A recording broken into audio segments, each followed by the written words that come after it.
Lajm i mirë për shëndetësinë në Kosovë. Emiratet e Bashkuara Arabe do të ndërtojnë spitalin e ri të ginekologjisë në Prishtinë, me një investim prej 25 milion eurosh, ndërsa 7,5 milion euro të tjera do të ndahen për rinovimin dhe pajisjen e spitalit Sheikh Zayed në Vushtri.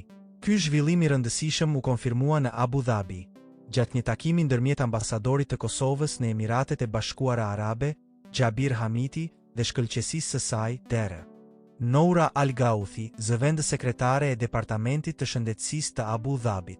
Gjatë takimit, ambasadori Hamiti u njoftua për nisjen e përgatitjeve për ndërtimin e spitalit të ri të ginekologjisë.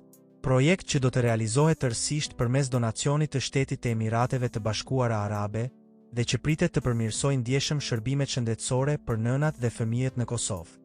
Po ashtu, gjatë këtij viti është planifikuar edhe rinovimi i plot dhe pajisja me teknologji moderne mjekësore e spitalit Sheikh Zayed në Vushtri, në vlerë prej 7,5 milion eurosh, nën kujdesin e Departamentit të Shëndetësisë të Abu Dhabit. Në përmbyllje të takimit, ambasadori Gjabir Hamiti shprehu mirënjohjen e thellë në emër të shtetit dhe qytetarëve të Kosovës, duke falenderuar Emiratet e Bashkuara Arabe dhe popullin e tyre për mbështetjen e vazhdueshme dhe kontributin e çmuar në avancimin e sistemit shëndetësor në Republikën e Kosovës.